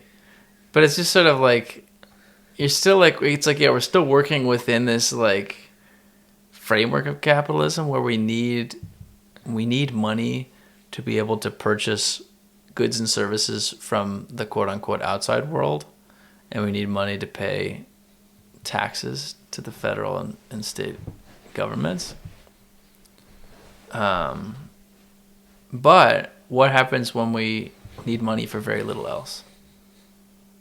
You know, what happens when we are able to access abundance of different foods and products from within the community? And how does that come about?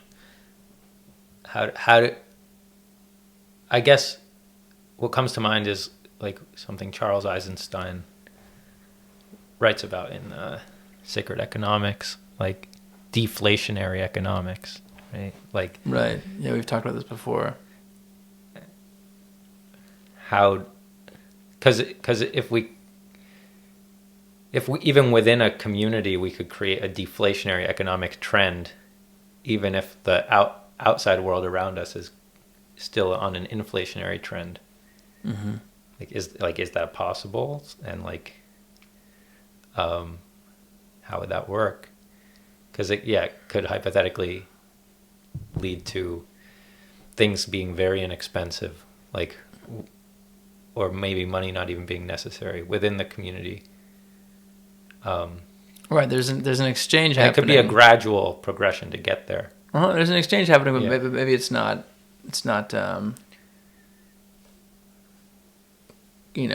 Conditional on the U.S. dollar in the same sense that your other purchases are conditional on the U.S. dollar. Mm-hmm. Mm-hmm. Yeah. I mean, just what happens in general when we strip down the human experience to getting the resources that we need to survive, and then putting the rest of our energy towards play and imagination, what happens then, you know?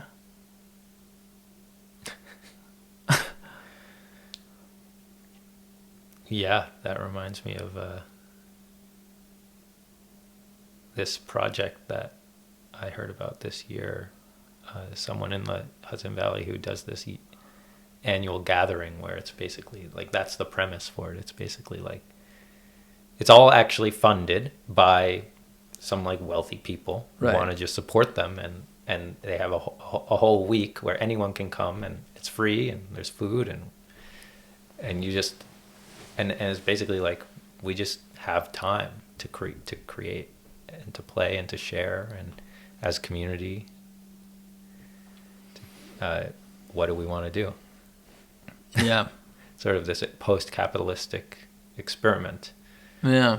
And it's really fascinating because I feel like a lot of the most enduring intentional communities that I've come across are started by wealthier, you know, older folks, men and women who have a lot of money and have great ideas and ideals. Because they can basically become the benefactors of like play and exploration. And the money doesn't run out. Nobody's concerned about health, you know. Well, I don't know. Health insurance might be a different story, but the money doesn't run out.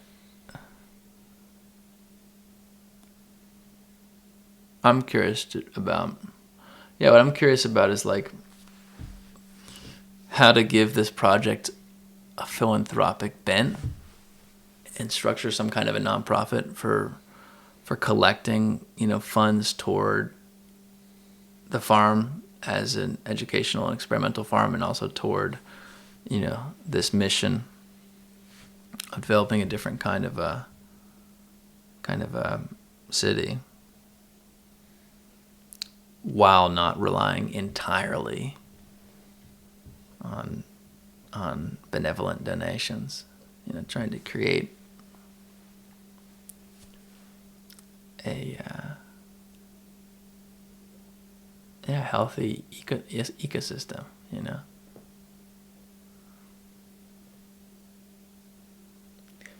One angle is like making it like a fully subsidized town experiment, right?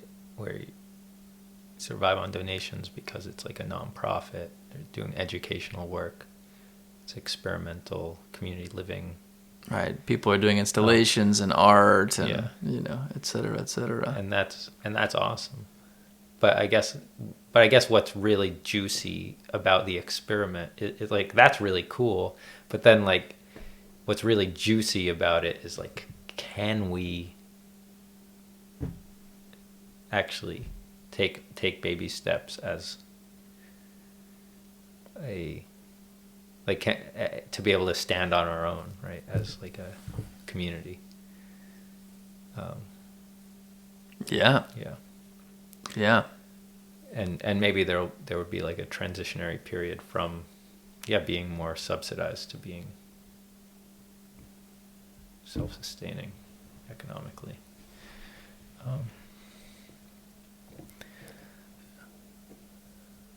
Yeah. And just playing with like, what kind of a reality can we create where school teachers, mechanics,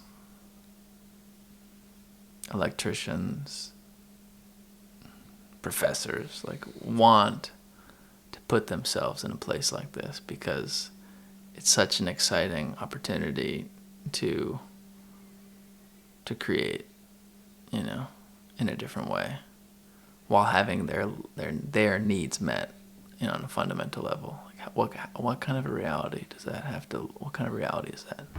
Mm-hmm. Mm-hmm. Yeah. What does that have to feel like? What does that have to be like? Mm-hmm. To be there, to live there.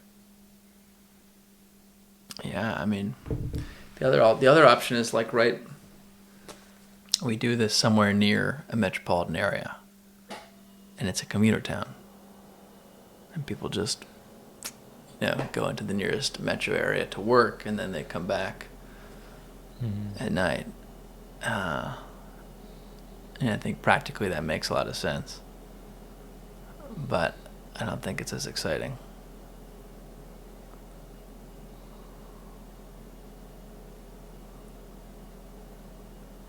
I think to be in relative proximity to a metro area for the sake of like hospitals and occasional runs to like big box stores for various things, it makes a lot of sense.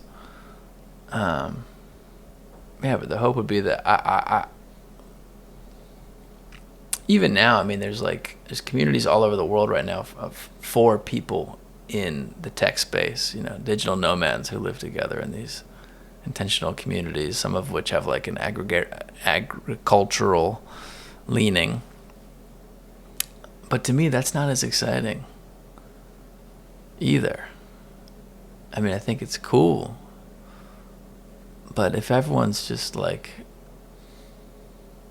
remote, working remote, whether it's creative work or just being a middleman, it's like, once again, I just think there's a fundamental lack there of contributing directly toward the well-being of your community and working to develop and manage the land that's around you.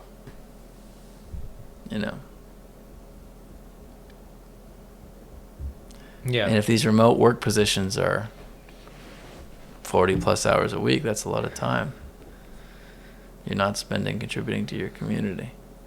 I guess that you are the only, the positive note is that you make an income which you can spend in your community. You can share resources in that way. But could create a very high local tax for people earning over a certain amount of money. It's like disincentivize people from doing that, being like, well, if you want to do that, 50% tax, but you'll still be like making way more money than everyone else. So you'll be the richest person in your community still. And I mean, the subsidized, like creating some sort of like endowment or, / combination with getting funding from philanthropists or investors,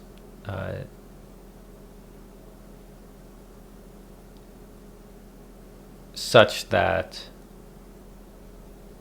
an experiment like this could happen, and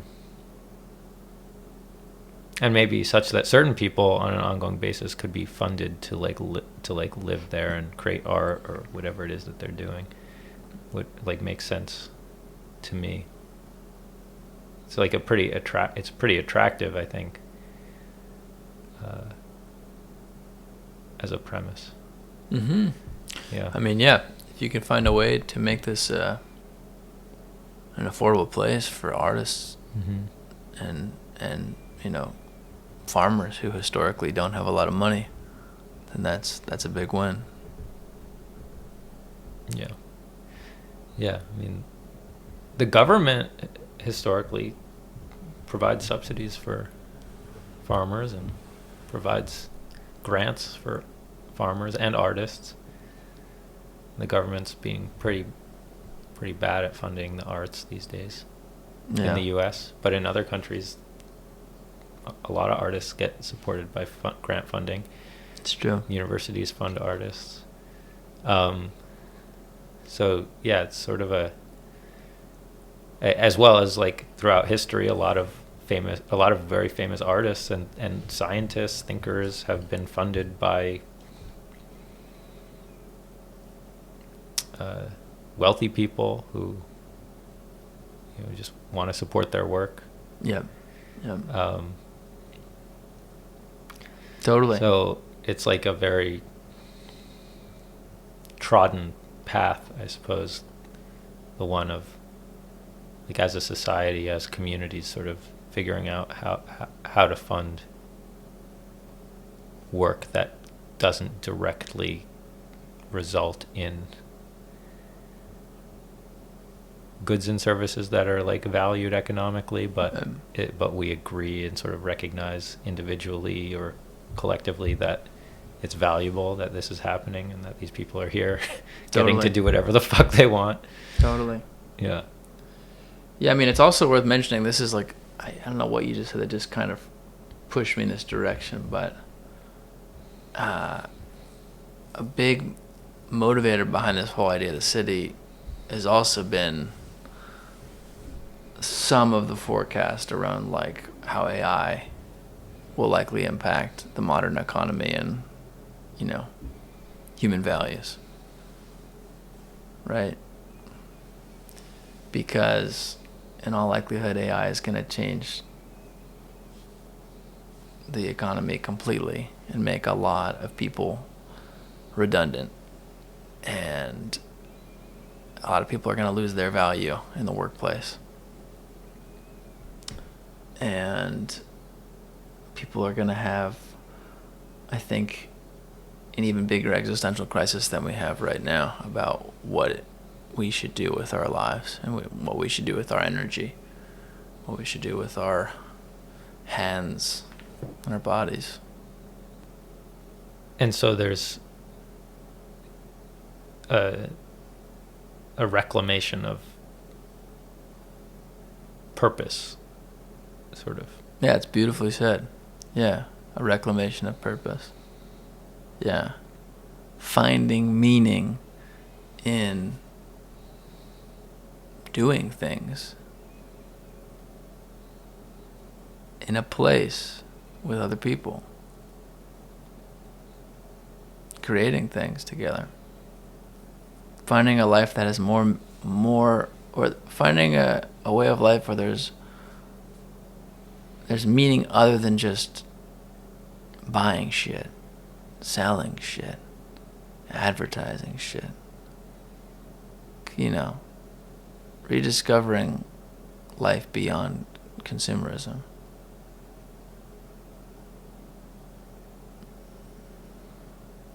And really just, honing,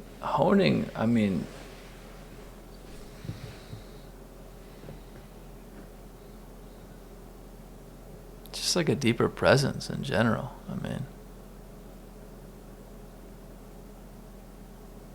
We just see so many people becoming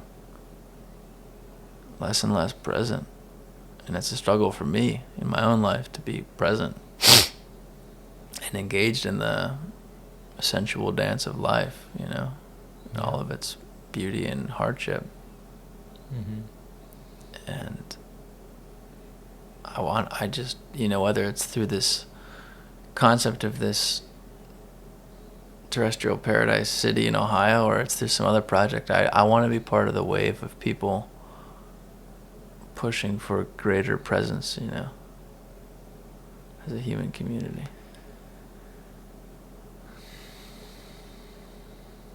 It's beautiful. And yeah, I'm right there with you. I think it's time to close for the evening, and that's a beautiful way to close.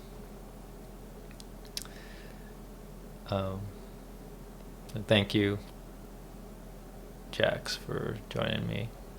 It's been a pleasure. All the best to you and your endeavors. Hi, y'all. It's Jacob again. Welcome to the end of the episode. Thank you so much for listening. Please don't forget to like and subscribe. And I want to remind you once again, if you want to connect with Jax, you can find him on Spotify as Brother Jax and on Instagram at Brother Jax. And for his garden and landscape design work, you can find him at happybearlandscapes.com and on Instagram at happy.bear.permaculture. I also want to give a big thanks to my good friend Ben Mar on Spotify for the music that he provided for this episode. Thank you so much. So beautiful. So go check him out. and his other work. And I'll see you next time.